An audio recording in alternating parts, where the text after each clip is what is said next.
Hello everyone, welcome back to my YouTube channel. I hope आप सब अच्छे होंगे। आज की वीडियो में हम गेट 2023 लीनियर अलजेब्रा सीरीज़ को कंटिन्यू करते हुए सिस्टम ऑफ लीनियर इक्वेशंस पढ़ेंगे। इसमें हम देखेंगे कि किस किस टाइप के सिस्टम हमारे पास एग्जिस्ट करते हैं, जैसे कि कंसिस्टेंट, इनकंसिस्टेंट, और उन पे किस किस तरीके के सॉल्यूशन होते हैं। ऐसी कौन सी कंडीशंस होंगी जो हमें बताएंगे कि सिस्टम के पास यूनिक सॉल्यूशन है, नो सॉल्यूशन है, इनफाइनाइट सॉल्यूशन है। तो वो हम आज की वीडियो में देखेंगे। तो स्टार्ट करते हैं। जैसे कि हमने प्रीवियस क्लासेस में पढ़ा था कि कोई भी हम पे अगर सिस्टम ऑफ इक्वेशन है तो मैं उसे आपका ax इक्वल टू बी की फॉर्म में लिख सकते हैं, है ना। ax इक्वल टू बी की फॉर्म में हम लिखते थे। कोई भी हम पे क्या होता था, सिस्टम ऑफ इक्वेशन होता था। 2 वेरिएबल में हो गया, 3 वेरिएबल में हो गया, 4 वेरिएबल में हो गया, एंड सो ऑन। तो हम उसे simply ax equal to B की फॉर्म में लिख सकते थे।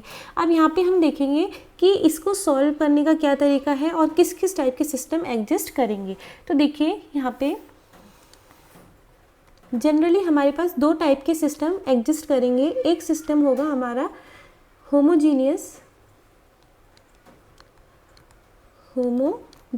ठीक है, और एक सिस्टम होता है हमारा non homogeneous. System of equation से पक्का क्वेश्चन आते हैं नेट में भी और गेट में भी, तो अच्छे से इसे देखिएगा। एक तरीके से स्टार्टिंग हो गई हमारे सिलेबस की, है ना, नॉन होमोजीनियस। तो देखिए होता क्या है, यहाँ पे मैंने आपको बताया अभी कि सिस्टम ऑफ इक्वेशन को हम ax इक्वल टू बी की फॉर्म में लिख सकते हैं। अगर यहाँ पे जो मेरा b है, ठीक है, ये क्या हो जाता है, जीरो हो जाता है, तो यहाँ पे ज़ीरो मिल गया, मतलब यानी कि सिस्टम मेरा इस फॉर्म में आ गया ax इक्वल टू ज़ीरो। तो इस सिस्टम को आप कहेंगे होमोजीनियस सिस्टम, ठीक है। एंड अगर ax इक्वल टू बी आ गया, वेयर b क्या है आपकी, नॉन जीरो है, तो ये हो जाता है सिस्टम नॉन होमोजीनियस सिस्टम। तो इसमें कुछ भी नहीं है, जनरली सिंपल कि अगर b जीरो हो गया तो होमोजीनियस सिस्टम हो गया, और b नॉन जीरो हो गया तो आपका क्या हो जाएगा, नॉन होमोजीनियस सिस्टम हो जाएगा। अब बात आती है कि सिस्टम में कंसिस्टेंसी क्या होती है और इनकंसिस्टेंसी क्या होती है। देखिए कंसिस्टेंट सिस्टम हम किसे कहेंगे, यहाँ पे डालती हूँ मैं।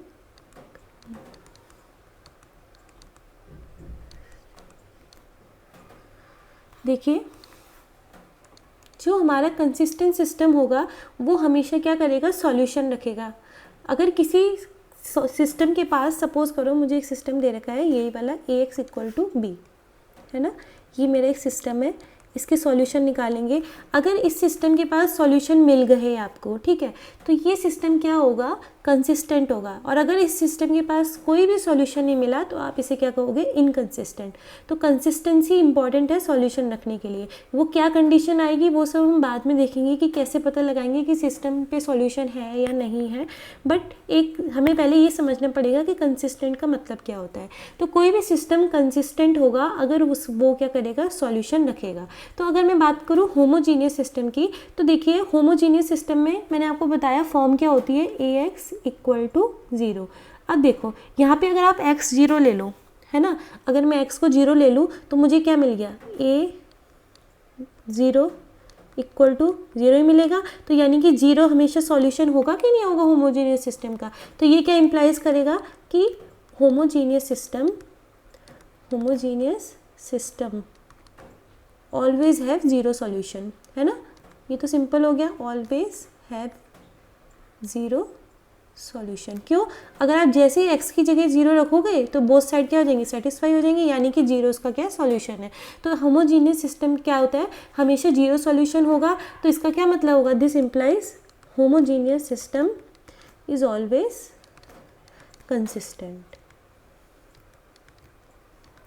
तो ये सिस्टम कैसे होता है, हमेशा कंसिस्टेंट होता है। क्यों, क्योंकि आपने हमेशा इस पर एक सॉल्यूशन, जीरो सॉल्यूशन तो एग्जिस्ट कर ही रहा है ना। नॉन जीरो भी एग्जिस्ट कर सकते हैं, वो बात हम देखेंगे, वो हमें बाद में पता चलेगा कि किस कंडीशन से हम बताएंगे। बट हमेशा क्योंकि यहाँ पे इस सिस्टम का हमें सॉल्यूशन मिल रहा है तो ये सिस्टम कंसिस्टेंट हो जाएगा। और नॉन होमोजीनियस में सॉल्यूशन मिल भी सकता है और नहीं भी मिल सकता। तो मिल गया तो कंसिस्टेंट हो जाएगा और नहीं मिला तो इनकंसिस्टेंट हो जाएगा, ठीक है। तो ये जो थी थोड़ी इंपॉर्टेंट बेसिक चीज़ें थी कि होमोजीनियस, नॉन होमोजीनियस और कंसिस्टेंट और इनकंसिस्टेंट, ठीक है। अगर आपको इसमें किसी भी तरीके का डाउट है तो आप कमेंट सेक्शन में पूछ लीजिएगा। अब हम देखेंगे कि कैसे हम बता सकते हैं कि हमारा बिना सॉल्व किए कि हमारा जो सिस्टम है वो सॉल्यूशन रखेगा।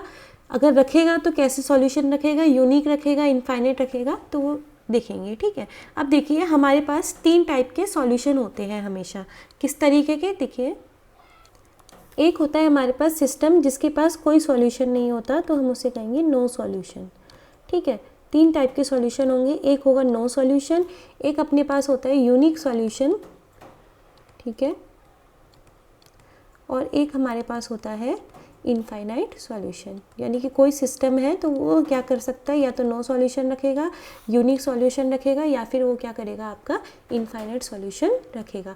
अब ऐसी कौन सी कंडीशन है जिनसे हमें पता चलेगा, तो हम यहाँ पे देखेंगे। एक चीज़ और ध्यान में रखिएगा, मैंने अभी आपको बताया था ये वाली लाइन कि homogeneous system has always zero solution, तो कभी भी उसमें ये वाली कंडीशन तो नहीं होगी कि वो नो सॉल्यूशन रख रहा हो, क्योंकि जीरो सॉल्यूशन तो हमेशा उनके पास होता ही है, ठीक है। तो अब देखते हैं क्या होता है। सबसे पहले नो सॉल्यूशन कब होगा, जब सिस्टम कैसा होगा आपका, इनकंसिस्टेंट, है ना। तो हम जानेंगे कि कंसिस्टेंसी की और इनकंसिस्टेंसी की कंडीशन कैसे पता लगाएंगे। तो इसमें क्या होता है, देखिए सपोज कीजिए आपको एक सिस्टम दे रखा है ना, Ax इक्वल टू बी, आपको एक सिस्टम दे दिया Ax इक्वल टू बी। अब आपको पता लगाना है कि इस सिस्टम के पास सॉल्यूशन है या नहीं है। तो एक तरीका तो ये सॉल्व करके देख लो, फिर उसमें कितना ज़्यादा टाइम वेस्ट होता है, तो हम यहाँ पे वो तो करेंगे ही नहीं। तो यहाँ पे हम क्या करते हैं, एक मैट्रिक्स बनाते हैं M, जिसे हम बोलते हैं ऑगमेंटेड मैट्रिक्स, ठीक है। M एक मैट्रिक्स बनेगी, किसको लेके, A को लेके, और A के साथ एक B का कॉलम लेके, ठीक है। A को ले लिया आपने और A के साथ पूरी मैट्रिक्स ऐसी बनाई कि A आ गया और B का कॉलम आ गया, ठीक है। अब देखो ये वाली मैट्रिक्स बना दी। अगर इस मैट्रिक्स में हमने क्या करा, M की रैंक निकाली, ये मैट्रिक्स बनाई, M की रैंक निकाली, और अगर रैंक ऑफ M इक्वल आ गई किसके, रैंक ऑफ A के, तो हम कहेंगे कि सिस्टम क्या होगा आपका, कंसिस्टेंट होगा। कंसिस्टेंट होगा यानी कि system always have solution, system के पास हमेशा सॉल्यूशन होगा, यानी कि ये वाली कंडीशन तो फेल्ड हो जाएगी फिर। अब या तो फिर उसके पास यूनिक सॉल्यूशन हो सकता है, वो बाद में पता चलेगा, या फिर इनफाइनाइट सॉल्यूशन हो सकता है। तो ये होती है आपकी, इसको मैं यहाँ पे लिख देती हूँ, condition of consistency.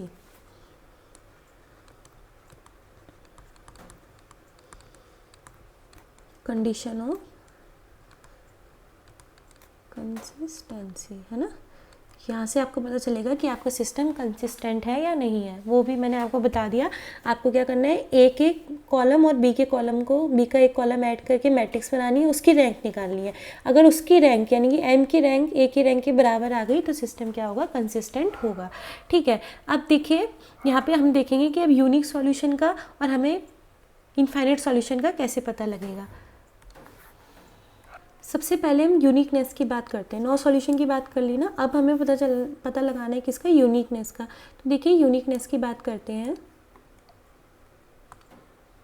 Unique solution. तो यूनिक सॉल्यूशन कब होता है सिस्टम पे, अगर वही पहली बात तो सिस्टम यूनिक सॉल्यूशन रख रहा है तो इसका मतलब कंसिस्टेंट तो है ही, तभी वो सॉल्यूशन रख रहा है। तो rank of M rank of A के तो इक्वल आ रही है, और अगर ये नंबर ऑफ वेरिएबल की इक्वल आ गई, जितने वेरिएबल है उतनी ही रैंक आ गई। यहाँ पे एन क्या है, ब्रैकेट में लिख देती हूँ मैं, नंबर ऑफ वेरिएबल। तो जितने आपके पास वेरिएबल हैं और उतनी ही आपकी क्या आ जाती है, रैंक आ जाती है।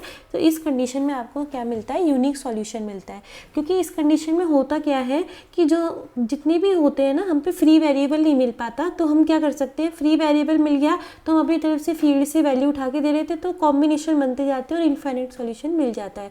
बट अगर आपका क्या हो गया, नंबर ऑफ वेरिएबल के बराबर ही रैंक आ गई, तो कोई भी आपको फ्री वेरिएबल नहीं मिलेगा। वो सब मैं आपको बताऊँगी कि फ्री वेरिएबल कैसे, वो सब देखेंगे, बट अभी आप समझ लीजिए, नेक्स्ट एग्जाम्पल में हम यही डिस्कस करेंगे, है ना। तो अगर आपकी क्या हो जाए, रैंक किसके बराबर आ जाए, नंबर ऑफ वेरिएबल की, तो सिस्टम के पास हमेशा कैसा सॉल्यूशन होगा, यूनिक सॉल्यूशन होगा। इसके बाद आती है बात, नो सॉल्यूशन तो समझ ही गए होंगे, अगर कंसिस्टेंट ही नहीं है तो नो सॉल्यूशन होगा। बात आती है इनफाइनाइट सॉल्यूशन की। इनफाइनाइट सॉल्यूशन, अब देखिए इनफाइनाइट सॉल्यूशन में क्या होगा, इनफाइनाइट सॉल्यूशन यहाँ पे अगर क्या हो, फिर से वही बात आ जाएगी। देखो कंसिस्टेंट है तभी इनफाइनाइट रख रहा है, ये भी समझ ही गए होंगे। तो rank of M equal to rank of A तो होगा ही होगा। अगर ये रैंक आपकी नंबर ऑफ वेरिएबल से क्या हो जाती है, कम हो जाती है, ठीक है, तो इस कंडीशन में आपको क्या मिलेगा, इनफाइनाइट सॉल्यूशन मिलेगा, क्योंकि यहाँ पे फिर हमें फ्री वेरिएबल्स मिल जाते हैं, तो फिर वो हम फील्ड से वैल्यू देके देख लेते हैं कि हमें कैसे मिल जाते हैं, इनफाइनाइट सॉल्यूशन मिल जाते हैं। तो वो तो मैं अभी आपको डिस्कस करूँगी। आपको फिर आई होप ये समझ में आ गया होगा कि यूनिक सॉल्यूशन कब मिलेगा और इनफाइनाइट सॉल्यूशन कब मिलेगा। आपको क्या करना है, मैं एक बार और क्विक रिविजन करा देती हूँ। जो भी सिस्टम दिया है उसकी क्या बनाओगे, ऑगमेंटेड मैट्रिक्स बनाओगे, है ना। फिर देखोगे कि रैंक ए के बराबर आ रही है तो यूनिक सॉल्यूशन वो, तो आपका सिस्टम कंसिस्टेंट है। फिर अगर रैंक आपकी नंबर ऑफ वेरिएबल के बराबर आ रही है तो यूनिक सॉल्यूशन, और अगर उससे लेस देन आ रही है तो फिर इनफाइनाइट सॉल्यूशन हमारे पास क्या करेंगे, एग्जिस्ट करेंगे। अब हम एक एग्जांपल के थ्रू इसको अच्छे से समझेंगे कि फ्री वेरिएबल और ये सब हम ऐसा क्यों कह रहे हैं कि यूनिक ही मिल रहा है, इनफाइनाइट मिल रहा है, तो इसको और नो सॉल्यूशन को अच्छे से समझेंगे, ठीक है। तो एक एग्जांपल लेते हैं। सपोज़ हमें एक ये सिस्टम ऑफ इक्वेशन दिया हुआ है जिसमें हमें पता लगाना है कि इसके कैसे सॉल्यूशन है ना। वही बात है, सॉल्व करके तो पता लग ही जाएगा, बट इतना टाइम नहीं करेंगे। तो देखो, सबसे पहले हम इसे अपना फॉर्म में कन्वर्ट कर लेते हैं। हमारी फॉर्म क्या होती थी, AX इक्वल टू बी में, है ना। अब ये होमोजीनियस है या नॉन होमोजीनियस है, तो यहाँ पे ये बी वाला कॉलम है क्या है, नॉन जीरो है, तो ये नॉन होमोजीनियस है। तो आप इसे चेंज कर लीजिए। तो देखिए कैसे बदलेंगे, पहले एक्स के कोफिशिएंट लिख लीजिए 1 2 3, वाई वाले 1 2 3, और सॉरी नीचे हो गया थोड़ा, इसे सही कर लेते हैं, है ना। 1 2 3, और यहाँ पे जेड वाले लिख लीजिए, डब्लू वाले एक्स वाई डब्लू, ठीक है। तो डब्लू वाले लिख लीजिए, हाँ आगे पीछे हो गया ये 4 1 -2 एक्स वाई जेड डब्लू होगा ना। तो पहले जेड वाले लिख लेते हैं, कुछ भी लेते हैं फिर उसको लिखेंगे उस तरीके से, है ना। तो सीरीज़ में लेते हैं ना। सबसे पहले यहाँ पे हो गया एक्स के कोफिशिएंट हो गए, ये वाई के हो गए, ये जेड के आ जाएंगे, फिर डब्लू के आ जाएंगे। तो जेड के देख लीजिए, जेड के क्या होंगे, -2 -3 -4, ठीक है। और फिर डब्लू के आ जाएंगे 4 1 -2, ठीक है। तो ये मैट्रिक्स की फॉर्म हो गई ए। तो यहाँ पे एक्स क्या हो गया, एक्स वाई जेड डब्लू। अगर मैं पहले जैसे लिख रही थी पहले डब्लू के, तो यहाँ पे मैं लिखती फिर एक्स वाई डब्लू जेड, है ना। उससे फ़र्क नहीं पड़ता, बट एक सीक्वेंस में फिर भी इक्वल टू क्या हो गया 5 3 1, है ना। अब आप क्या करोगे, अगर आप इसकी इससे मल्टीप्लाई कराओगे तो सेम ऊपर वाली आपको वैल्यू मिल जाएगी, है ना। तो ये देखिए ये मेरा बन गया सिस्टम ऑफ इक्वेशन, है ना। इसको यहाँ पे कैसे लिख दिया मैंने, A X equal to B form का। अब मुझे पता लगाना है कि ये सिस्टम कंसिस्टेंट है, इनकंसिस्टेंट है, किस टाइप के सॉल्यूशन होंगे। तो मैंने आपको बताया था कि अगर आपको पता लगाना है तो इसमें आप क्या करोगे, आप सबसे पहले क्या करते हो, ऑगमेंटेड मैट्रिक्स बनाते हो, है ना। तो उसी सीरीज़ में चलेंगे। तो हम पहले ऑगमेंटेड मैट्रिक्स एम बनाएंगे।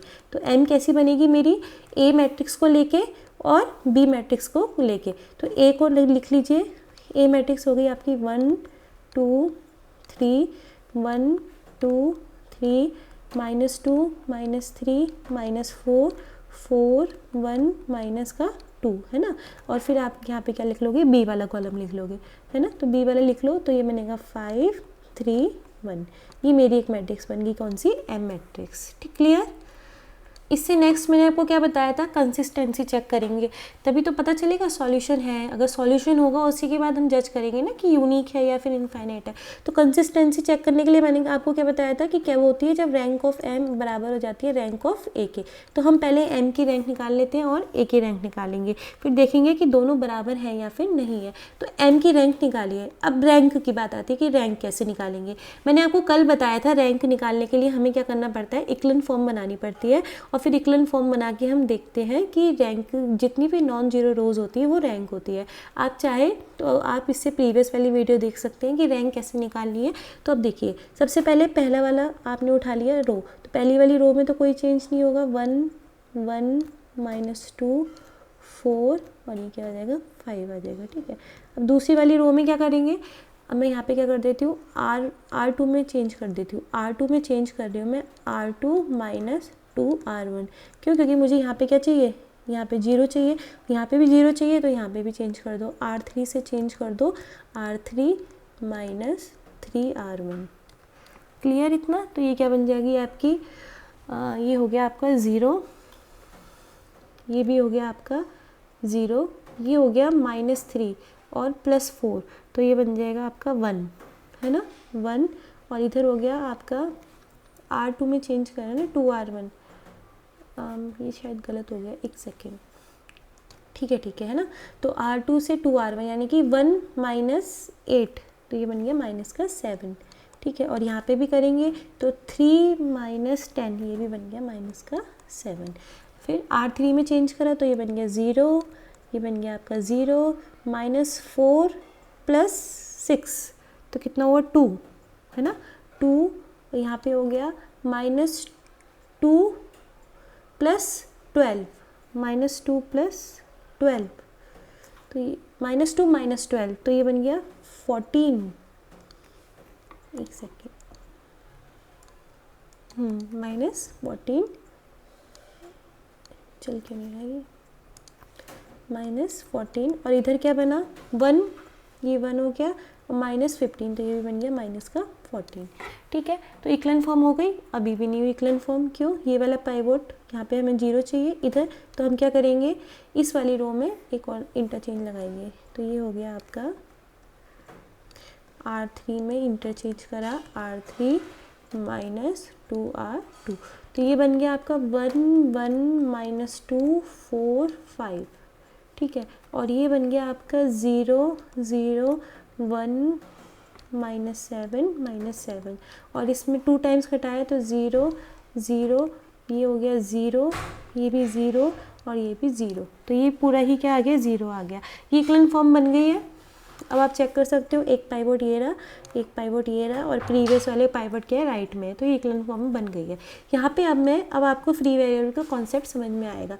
तो यहाँ पे वेरिएबल थे x y z w, है ना, ये वेरिएबल थे हमारे पास। तो देखो यहाँ पे जिन कॉलम में हमें पाइवोट मिल गया उनके कॉरिस्पॉन्डिंग जो कॉलम होते हैं वो फ्री नहीं होते, और जिनमें जो पाइवोट फ्री कॉलम है, जैसे x वाले की बात करो, x वाले में पाइवोट मिल रहा है, y वाले में पाइवोट मिल रहा है, कि आपको यहाँ पे कहीं भी पाइवोट नहीं मिल रहा है, तो y हो जाएगा आपका फ्री वेरिएबल। z में पाइवोट मिल गया है, w में कहीं भी आपको क्या नहीं मिल रहा, पाइवोट नहीं मिल रहा, तो w क्या हो जाएगा, फ्री वेरिएबल। तो यहाँ से हमें पता चल गया फ्री वेरिएबल, ये फ्री है, यानी कि आप इन्हें कोई भी वैल्यू दे सकते हो, ये अपनी फील्ड में से कोई भी वैल्यू ले सकते हैं। तो यहाँ पे आपके जो y और w हो गए वो कैसे हो गए, फ्री वेरिएबल। जितने भी नॉन पाइवोट वाले कॉलम होंगे वो क्या हो जाएंगे, फ्री वेरिएबल। तो ये फ्री वेरिएबल हो गए। अभी हमने एक चीज़ नहीं देखी, अभी यहाँ से हम पहले रैंक की बात कर लेते हैं। ये फ्री वेरिएबल का कॉन्सेप्ट समझा रही थी मैं आपको। कितनी नॉन जीरो रोज़ मिली हैं, 2, एक ये वाली R1, एक R2, R3 0 है ना, तो R2 सॉरी, तो ये कितनी रैंक हो गई इसकी, m की रैंक आ गई, रैंक ऑफ m = 2। ए की रैंक की बात करेंगे तो ए क्या है मेरी, ए ये वाली मैट्रिक्स थी, है ना। आप इसकी रैंक निकालोगे तो ये भी 2 ही आएगी। अब आप रैंक इजीली निकाल सकते हो, है ना, चेक कर सकते हो। तो हमें यहाँ से पता चल गया कि rank of m = rank of A which is equal to rank of A which is equal to 2, ठीक है। दोनों की रैंक कितनी है, 2। अब बात आती है यहाँ से क्या पता चल गया कि सिस्टम कंसिस्टेंट है, दिस इम्प्लाइज कंसिस्टेंस, है ना, कंसिस्टेंसी, यानी कि सिस्टम आपका कंसिस्टेंट है। अब आपको पूछा उसने कि इनफाइनाइट सॉल्यूशन है, यूनिक सॉल्यूशन है, तो वो कैसे पता करोगे। मैंने बताया था कि अगर इनकी रैंक नंबर ऑफ वेरिएबल के इक्वल आ जाती है तो कैसे सॉल्यूशन होंगे आपके पास,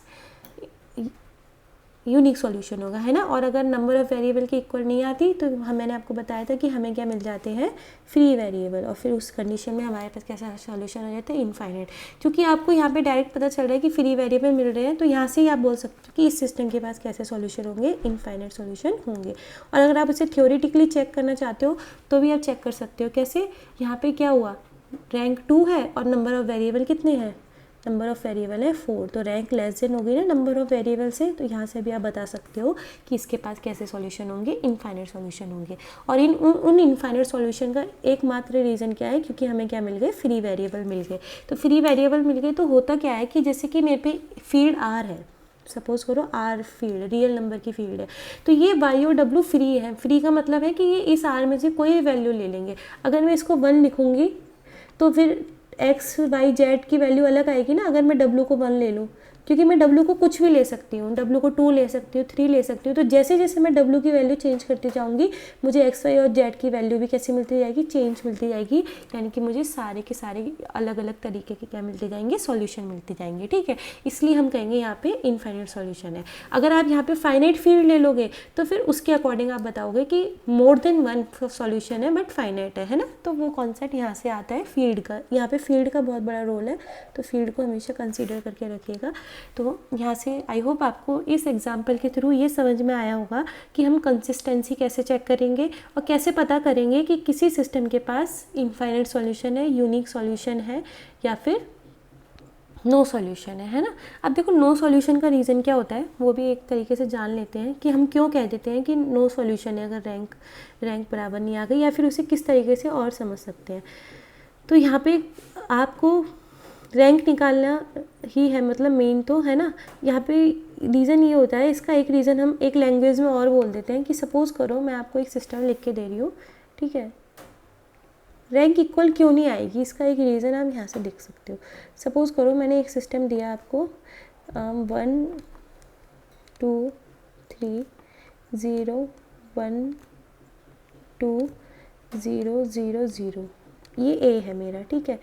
यहाँ पे आ गया आपका एक्स वाई जेड और यहाँ पे इक्वल टू बी ले लिया मैंने 0 0 1, ये मैंने बी ले लिया, ठीक है। तो अब हम यहाँ पे बात करेंगे इस सिस्टम के पास सॉल्यूशन है या नहीं है। तो देखो इस सिस्टम पे बात करो तो इस सिस्टम में ए की रैंक तो आप बिना देखे, बिना ये इक्वलन फॉर्म में है, ए ऑलरेडी इन इक्वलन फॉर्म, क्योंकि यहाँ पाइवोट है, यहाँ पाइवोट है और सारे पाइवोट प्रीवियस वाले से राइट में है, तो ए इक्वलन फॉर्म में है। तो रैंक कितनी आ गई, ए की 2। अब एम बनाओ, एम बनाओगे आप तो एम आपकी कैसी बनेगी, एम बन गई आपकी 1 2 3 0 0 1 2 0 0 0 0 1। एम की रैंक कितनी आ गई, ये पाइवोट मिल गया, अच्छे से समझिएगा इसको, ये पाइवोट मिल गया और ये पाइवोट मिल गया, तो यहाँ पे रैंक कितनी आ गई 3। ए की रैंक थी 2, तो यहाँ से आप क्या इम्प्लाइज करते हो कि rank of A is not equal to rank of M, है ना। तो इसका मतलब सिस्टम के पास कोई भी सॉल्यूशन एग्जिस्ट नहीं करेगा। बट यहाँ पे हम इसे एक लैंग्वेज में और बोल सकते हैं। देखो रैंक ना इक्वल आने का रीज़न क्या है, रीज़न ये है, अगर आप ध्यान से देखोगे तो ये कॉलम था बी वाला, है ना, ये तो एक ही थे एक्स वाई जेड, ये तो ए में भी थे ना एक्स वाई जेड। तो अगर जैसे आपने देखा कि बी वाले कॉलम में क्या आ गया, पाइवोट आ गया, तो जैसे हमें बी वाले कॉलम में पाइवोट मिल गया तो वहाँ पे हम देखेंगे कि कभी भी रैंक इक्वल नहीं आएगी। तो ये भी एक मेन रीज़न होता है नो सॉल्यूशन का, है ना। तो कोई आपसे पूछे सिस्टम पे सॉल्यूशन नहीं है तो इसका रीज़न क्या है, तो वही रीज़न है कि बी वाले कॉलम में क्या आ जाता है, पाइवोट आ जाता है, जिस कारण से कभी भी ऐसा नहीं होगा कि ए की रैंक एम की रैंक की क्या आ जाए, इक्वल आ जाए। तो ये ध्यान रखिएगा यहाँ पे कि अगर बी में पाइवोट आ गया तो डायरेक्ट आप बोल दोगे कि सिस्टम के पास कोई भी सॉल्यूशन नहीं होगा। तो देखिए आज की वीडियो में हमने अपना देखा कि सिस्टम कैसे कंसिस्टेंट हो सकता है, अनकंसिस्टेंट हो सकता है और किस किस टाइप के सिस्टम सॉल्यूशन रख सकता है, यूनिक, इनफाइनाइट और आपका नो सॉल्यूशन, है ना। और मैंने आपको ये भी बताया हिंट में कि फील्ड का बहुत बड़ा रोल है, फील्ड से आप देख पाओगे कि किस कैसे सॉल्यूशन उसके पास होंगे।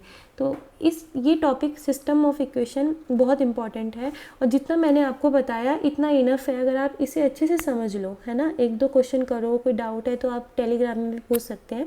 तो अगर आप इसे अच्छे से समझ लेंगे तो आपके 100% जैसे भी क्वेश्चन आएंगे सिस्टम ऑफ इक्वेशन से आप बिल्कुल ईजीली उन्हें सॉल्व कर पाएंगे। किसी भी तरीके का डाउट है, आप कोई क्वेश्चन कर रहे हैं तो आप टेलीग्राम में पूछ सकते हैं, कमेंट में पूछ सकते हैं, है ना। तो इससे गेट और नेट दोनों में ही क्वेश्चन आते हैं।